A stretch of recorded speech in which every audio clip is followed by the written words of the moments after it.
now up to installing the system panel connectors. So everything's labelled. We've got power SW, the power LEDs, plus and minus, reset switch, and the hard drive LED. So those are the only panel connectors we've got. So all I need to do now is make sure I connect this to that port there in the correct direction. That's connected. We've also connected our USB 3, and since that's a USB 2 connected to my fancy CPU cooler, we also have a USB port 2 here, which is labelled the ROG extension, so you can use that as USB 2. And then the HD audio port we've got connected over here. I've got most of the cables connected up to the power supply now. We've got our main motherboard connection, which on one end comes in two parts. So we've got the 4 and 16. So make sure you've got the correct side. Yep, you definitely don't want this trying to go into the part of the motherboard, which is just one big block. But you can also tell by the pins which way it is. That's quite a thick clip there compared to here, where it's a thinner clip. So the thinner clips are always going to go into the power supply. It's just not wanting to play ball with the focus, is it? So the thinner clips want to go into the power supply, the thicker go into the component you're plugging it into. So for the motherboard, we've got that plugged in there, and it's the slot next to the memory.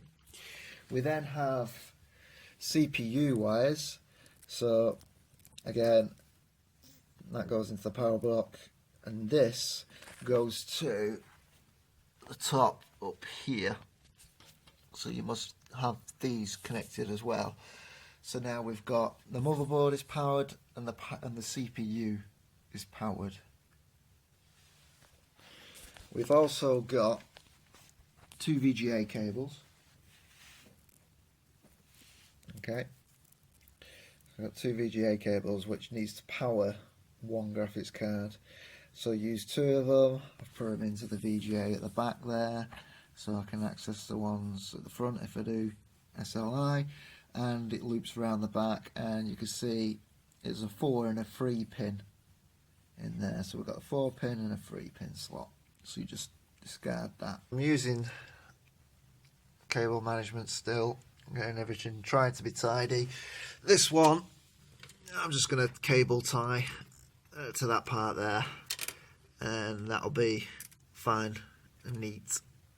Well, I have now connected the hard drive, the SATA at the back, and also my DVD drive.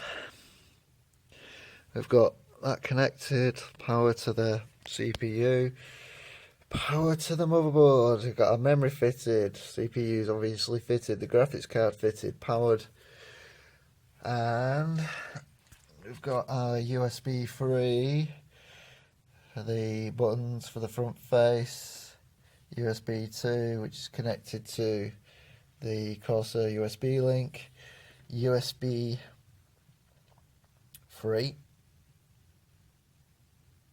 I believe, I hope, for the front facing ports up here. HD audio cable, yeah. So really there's not much else to do other than now to see if it's going to boot up. Before I do that, let's just check the back. So we can see we've got SSDs connected up. We've connected the SATA power for our heatsink, connected the SATA power for the fans, connected the fan to this, though that might be a bad idea if I think about it, because it's variable control for the fans on this. We'll see how we get on. And the back fan connected there, because they are going to be linked to the switch here, I believe, which is the fan speed. We'll see how we get on though. So we can see the hard drive's connected as well.